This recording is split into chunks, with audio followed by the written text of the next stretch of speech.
What's up, everyone?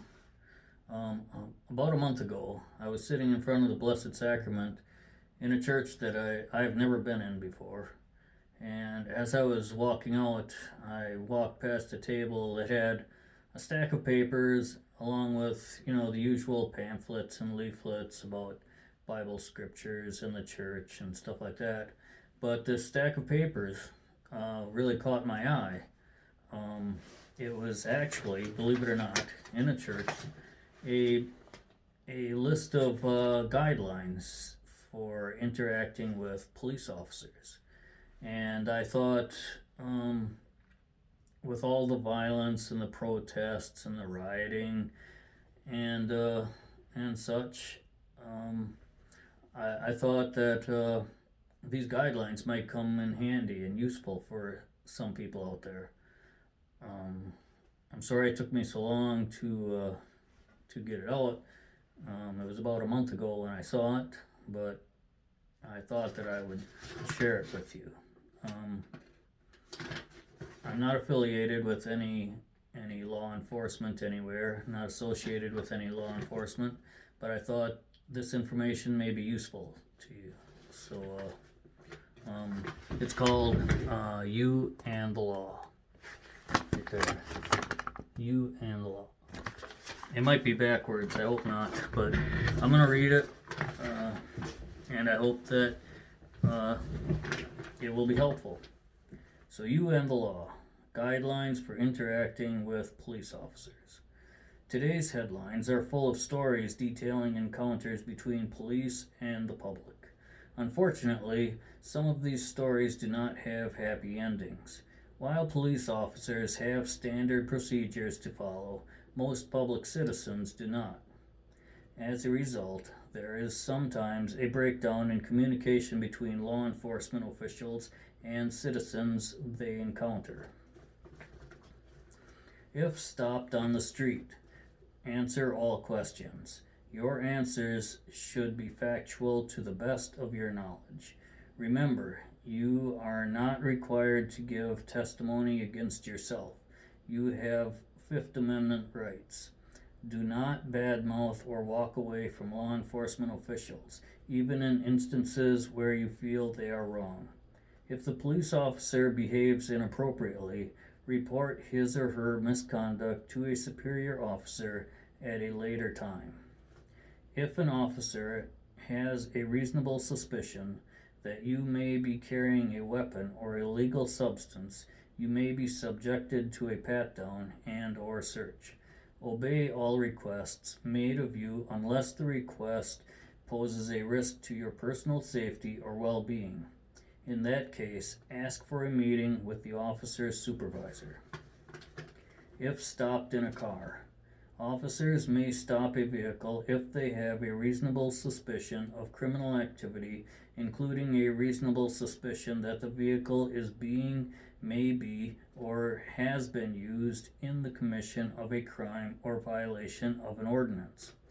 They may also make a stop to arrest a vehicle occupant on a warrant. When an officer signals you to stop, try to park in a safe manner by driving a short distance at a reduced speed to a point where you can park safely on the side of the road and out of the flow of traffic. Stay in your vehicle unless asked to get out. You will be asked for your driver's license. It is for police to check with the state DMV to validate the driver's license and the vehicle registration and whether there are any outstanding warrants. If you don't have a driver's license or other valid identification, you may be taken to a police station. Always carry your driver's license with you when you drive. If you have reason to doubt that a real police officer is stopping you, call 911. If you have reason to doubt that a real police officer is stopping you, call 911. Explain what is occurring and provide the 911 caretaker with your location, plate number, and vehicle description. If you do not have a cell phone, drive safely to a police station or a well-lit area, such as a convenience store. You do not have to consent to a search of your person or your vehicle, but a police officer may still search if there is probable cause or reasonable suspicion that a crime has been, is being, or will be committed.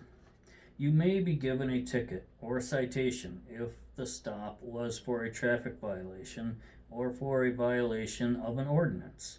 In a probable cause or reasonable suspicion stop, the officer should inform you of the reason you are being stopped. Instructions on how you may challenge a citation will be given to you. Police at your door. You do not have to let the police into your home unless they have a warrant signed by a judge. However, in some emergency situations, like someone screaming for help inside, or when the police are chasing someone, officers are allowed to enter and search your home without a warrant. If stopped for questioning. It is not a crime to refuse to answer questions, but not answering may raise suspicions about you. You cannot be arrested simply for refusing to identify yourself on the street. Police may pat down your clothing if they suspect a concealed weapon. Don't resist, but clearly state your objections. Ask if you are under arrest. If you are, you have a right to know why. Don't argue with or badmouth the police officer or run away, even if you believe what is happening is unreasonable. That could lead to your arrest. If you are arrested, you are not required to talk to the police other than providing your name and address, but doing so may resolve an issue more quickly. Don't give any false information, as you could be charged with obstructing an investigation. Under Wisconsin's implied consent law, you have already consented to testing and participation. The exception to this is the related routine questions that officers will ask during the process.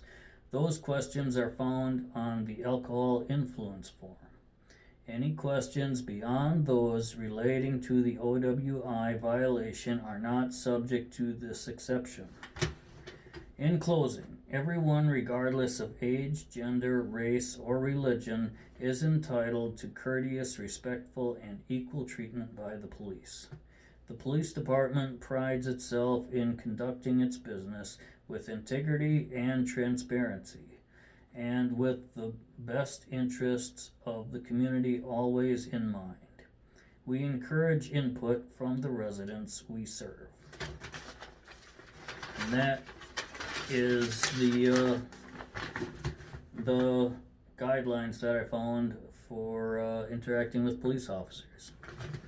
I hope that it is helpful to you. And again, I am not affiliated or associated with any law enforcement, but I thought that in these times of unrest and violence in the streets, this information would be helpful to a lot of people, and I hope that it is. So stay safe out there, and may God bless you.